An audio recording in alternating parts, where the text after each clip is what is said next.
Hello बच्चों। आज हम क्लास 9 के एनसीईआरटी के भूगोल की किताब के चैप्टर 3 पढ़ेंगे। आप सभी जानते हैं कि आपके परीक्षा 2 टर्म के बजाय 1 टर्म में होगी, लेकिन परीक्षा में बहुवैकल्पिक यानी एमसीक्यू और लॉन्ग प्रश्न उत्तर भी आएंगे। इससे पहले के वीडियो में एमसीक्यू हमने पढ़ लिया। आज बुक के चैप्टर 3 अपवाह के अभ्यास प्रश्न उत्तर को पढ़ेंगे। तो चलिए शुरू करते हैं।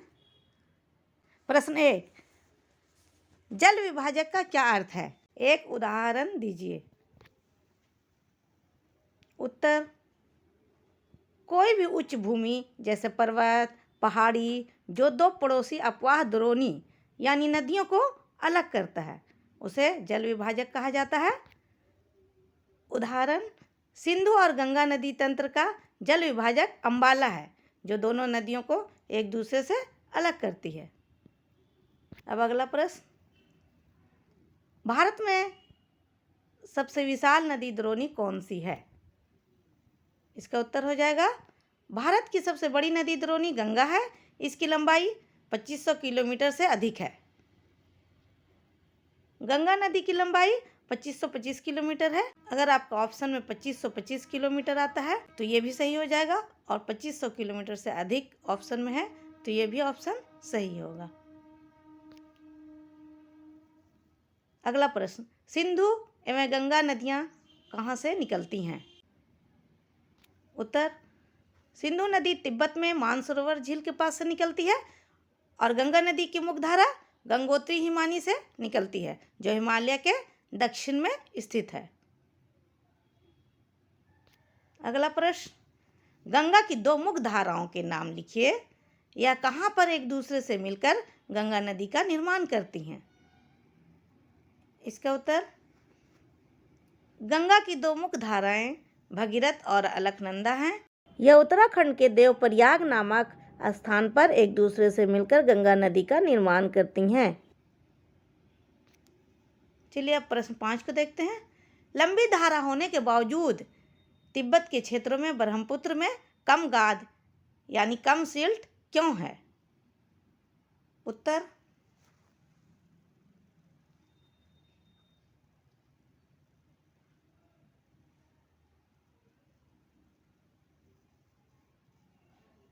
तिब्बत में ब्रह्मपुत्र नदी को सांपो के नाम से जाना जाता है।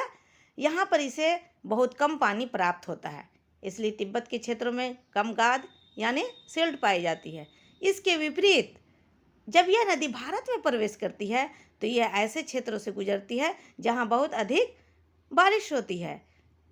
यहाँ पर नदी बहुत अधिक पानी लेकर चलती है और अपने साथ बहते हुए मिट्टी, बालू, कंकड़ को भी बहाकर ले जाती है, जिससे अधिक मात्रा में गाद बढ़ जाती है। इसके अलावा तिब्बत का मौसम भी ठंडा और शुष्क है। यही कारण है कि तिब्बत के क्षेत्रों में ब्रह्मपुत्र में कम गाद या सिल्ट पाए जाते हैं। अगला प्रश्न, कौन सी 2 प्रायद्वीपीय नदियां गर्त से होकर बहती हैं? समुद्र में प्रवेश करने से पहले वह किस प्रकार की आकृतियों का निर्माण करती हैं? उत्तर, नर्मदा और तापी 2 ऐसी नदियां हैं जो गर्त से होकर बहती हैं। समुद्र में प्रवेश करने से पहले ये दोनों नदियां जवारनद मुख का निर्माण करती हैं। हम सभी जानते हैं कि गंगा, ब्रह्मपुत्र, गोदावरी आदि नदियां समुद्र में गिरने से पहले डेल्टा का निर्माण करती हैं, लेकिन नर्मदा और तापी जवारनद मुख का निर्माण करती हैं। अगला प्रश्न, नदियों तथा झीलों के कुछ आर्थिक महत्व को बताएं। उत्तर है, नदियों और झीलों का आर्थिक महत्व निम्न है। नदियां एवं झीलें नदी के बहाव को नियंत्रित करती हैं। यह अतिवृष्टि के समय बाढ़ को रोकती है, यानी अधिक बारिश के समय यह बाढ़ को भी रोकती हैं। इनका उपयोग जल विद्युत उत्पादन के लिए किया जाता है, यानी बिजली बनाने में भी इनका उपयोग किया जाता है। ये आसपास की जलवायु को मृदु बनाती हैं तथा जलीय परितंत्र का संतुलन बनाए रखती है, यानी आसपास के जलवायु को सुंदर बनाती हैं और जलीय परितंत्र का भी बैलेंस बनाकर रखती हैं। यह प्राकृतिक सौंदर्य में वृद्धि करती हैं। ये पर्यटन का विकास करने में सहायता प्रदान करती हैं। ये मनोरंजन का साधन प्रदान करती हैं। इस तरह हमने उत्तर में देखा कि नदियाँ और झीलों की आर्थिक महत्व क्या क्या है। अब चलिए आगे बढ़ते हैं। अगला प्रश्न, निम्न में से कौन सी झील प्राकृतिक झील है और कौन मानव निर्मित झील है? जैसे उलर, नैनीताल, गोविंद सागर, बड़ा पानी, सांभर, निजाम सागर, नागार्जुन सागर, डल, भीमताल, लोकताल, चिल्का, राणा प्रताप सागर, पुलिकट, हीराकुंड। उत्तर, सबसे पहले प्राकृतिक झील को देखते हैं कि इनमें कौन से झील आती हैं।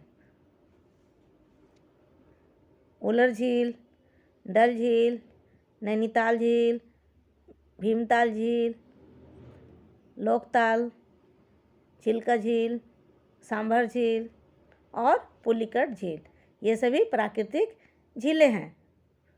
अब हम मानव निर्मित झील को देखते हैं कि कौन कौन सी मानव निर्मित झील हैं।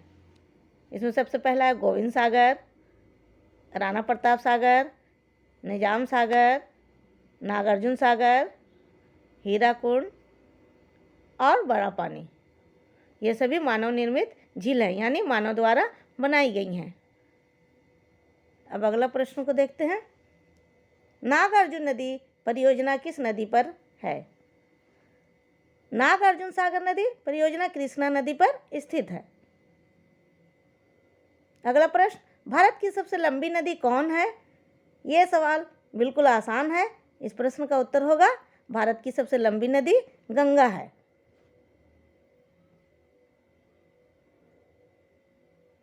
अगला प्रश्न, व्यास कुंड से उत्पन्न होने वाली नदी कौन है?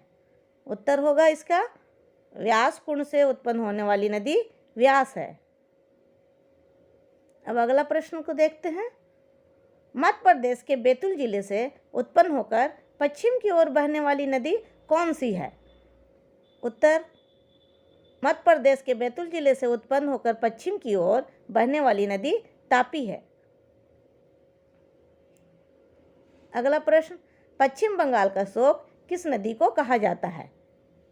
इस प्रश्न का उत्तर होगा पश्चिम बंगाल का शोक दामोदर नदी को कहा जाता है। अब प्रश्न 14 को देखते हैं। किस नदी से इंदिरा गांधी नहर निकाली गई है? इस प्रश्न का उत्तर होगा सतलुज नदी से इंदिरा गांधी नहर निकाली गई है। अगला प्रश्न, रोहतांग दर्रा के पास किस नदी का स्रोत है? रोहतांग दर्रा के पास रावी नदी का स्रोत है। अब प्रश्न 16 को देखते हैं। प्रायद्वीपीय भारत की सबसे लंबी नदी कौन है? गोदावरी प्रायद्वीपीय भारत की सबसे लंबी नदी है। जिस तरह हिमालय की सबसे लंबी नदी गंगा है, उसी तरह प्रायद्वीपीय भारत की सबसे लंबी नदी गोदावरी है। अगला प्रश्न, सिंधु नदी की सहायक नदी जिसका उद्गम हिमाचल प्रदेश में है, उसका क्या नाम है? उत्तर, सिंधु नदी की सहायक नदी जिसका उद्गम हिमाचल प्रदेश में है, उस नदी का नाम चेनाब है। अब अगला प्रश्न को देखते हैं। कौन सी नदी भ्रंश से होकर अरब सागर में मिल जाती है? इस प्रश्न का उत्तर है नर्मदा नदी भ्रंश से होकर अरब सागर में मिल जाती है। अब अगला प्रश्न, दक्षिण भारत की कौन सी नदी ग्रीष्म तथा शीत ऋतु दोनों में वर्षा का जल प्राप्त करती है? इस प्रश्न का उत्तर है कावेरी नदी दक्षिण भारत की एक ऐसी नदी है जो ग्रीष्म तथा शीत ऋतु दोनों में वर्षा का जल प्राप्त करती है। अब प्रश्न 20 को देखते हैं। लद्दाख, गिलगित तथा पाकिस्तान से बहने वाली नदी का क्या नाम है? लद्दाख, गिलगित तथा पाकिस्तान से बहने वाली नदी सिंधु है। अगला प्रश्न, भारतीय मरुस्थल की एक महत्वपूर्ण नदी का नाम बताएं। उत्तर है लूनी नदी भारतीय मरुस्थल की एक महत्वपूर्ण नदी है। अब प्रश्न 22 को देखते हैं। पाकिस्तान में चिनाब से मिलने वाली नदी कौन सी है? उत्तर, पाकिस्तान में चिनाब से मिलने वाली नदी झेलम और रावी हैं। अब प्रश्न 23 को देखते हैं।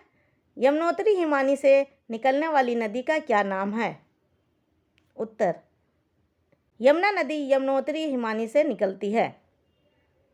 अब अगले वीडियो में लॉन्ग प्रश्न उत्तर के साथ आते हैं। अगर हो सके तो चैनल को सब्सक्राइब कर दीजिएगा।